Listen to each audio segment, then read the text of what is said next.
So a few hours later, it was still stuck. So what I did was I held this button for, for more than 10 seconds, I think. And the hourglass, the timer stopped moving and the screen went pink and it shut it off. And then I waited, another at least 10 seconds and then I pressed it to restart. And I'm not getting anything right now. And again, this computer is, I think, less than a year old. I'm not sure, I have to look, but I have one more payment to do. Oh, pink screen again. So it's probably doing a diagnostic of some kind. So we'll see. Now let's say I wanted to give Apple Macintosh a chance. I would have to use my computer to tell me, hey, how can I fix my computer? But I can't use my computer. So it would need to be, an 800 number I find somewhere else using. But the thing is, I kind of still want to solve things on my own. It's very difficult dealing with people-primates with poor communication skills, with, tech support or customer service things. I'll press pause here. Well, it's definitely checking a lot of systems because it's taken much longer. What I noticed, though, is when some of the issues started, whatever it's called, the software, I can't remember, that checks things. I don't know if it's Safari that checks things, that I haven't been, attacked successfully through the internet. Because sometimes if, I'm uploading something and it's taken a long time, I might leave it, right? And then it'll time out and sleep. And after that, it seems that it won't continue the upload. So I often have to restart them. But in that time, my computer might be vulnerable, but it didn't tell me something bad happened. There's a lot of apps that are Mac related that are very inconsistent and not very bright. So that's consistent with my species. Whatever type of computer you might get, it doesn't reflect a lot of intelligence, the software.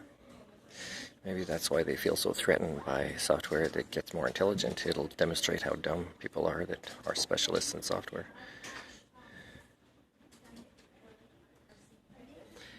Okay, the screen stayed dark after that. So I'm wondering if it's checking other things and I just can't see what it's checking. I wonder if it did a shut off, but it didn't send me a message about it, and I have to restart it. I don't know. I'm going to be patient. Oh, there you go. Pink screen again. So there's no messaging at all about what it's doing to diagnose itself. So again, it doesn't really care about customers. If it's going to keep doing that, then, I don't think it'll, if it's not giving me messages that it's working on something specific, then I have to believe that it is not able to self-correct. And that, again, computers are made by a species that can't self-correct, hence the Anthropocene. So, it's not like, the computers of their nuclear power plants or submarines aren't going to fail. They're programmed by the people-primates. So even if they do their best to fix them or communicate efficiently, technology still comes from a species that did not first pursue the first form of technology, which is human thinking tools. So the more technology you put out there, the more you're self-destructing with it. I mean, that's pretty obvious. Okay, so it just finished, except it didn't reach the end, but it just finished and it went dark again. So I assume it's going to do that again and just show me a pink screen after a while. And if it's going to keep doing that, I'll just... Now, sometimes there's a lot when a product fails, and they claim in these ads that, oh no, you can do all of your life stuff with it. But when it fails, it's not just about getting a new machine. Is my life stuff that you're bragging about your device helping me with, my life stuff has been compromised. You've compromised my life at a time where I'm about to take a plane and I need this for many reasons. So, such as, my downloaded ticket. So, now, it's not totally necessary if I show ID, but still, you never know. Like an airline company, you can get somebody that's problematic if you don't show a ticket, right? And it could be just because they overbooked, they don't want to admit it or something, and then they're blaming you for it. Although in the past, show your ID, it's supposed to be there. And later when I show you, I did have it, and again, you've had an impact on my life. So now Air Canada would need to say, hey, yeah, we were playing games with you, it had an impact on your life. Except nobody takes accountability like this in proto-societies. from the people primates, thinking that technology will make their brains work better. It's not. It's an issue with their brains. Okay, I just tried pressing this much more than 10 seconds. Now I'm going to try just a quick one.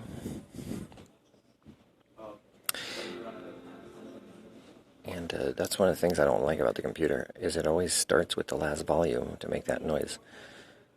So I don't know if there's a setting, but there shouldn't be. It should be smart enough to know, when somebody turns on their computer, not everybody needs to hear about it, right? It's community behaviors, right? It's inconsiderate to kind of not program it that it's soft at the beginning, the sound.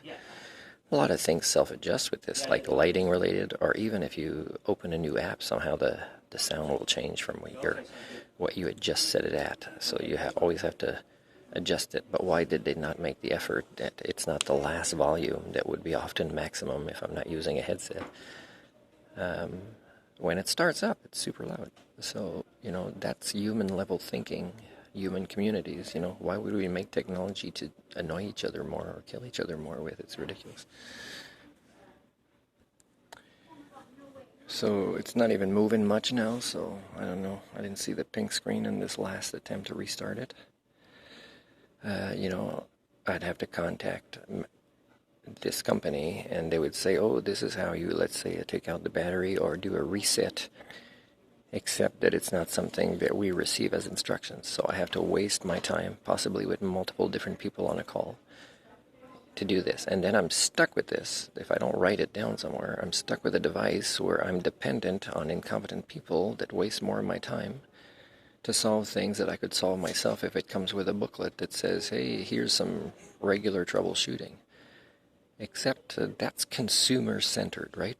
And companies that make fancy packaging, like I just bought a multimeter for the first time, and it has a book that has no information at all about how to use it. So I have to go do all the work myself, except they still get paid. They still get paid, and they want to pay incompetent people in call center here, there. They get confused because they're doing too much things and doing too many contracts at the same time and to maximize their profits. So again, money is not what Homo sapiens would focus on. And they would program technology after all this time that isn't just able to process a lot of data, but that processes non-bullshit data in objective, accountable ways. But that's not what our species can do without human thinking tools.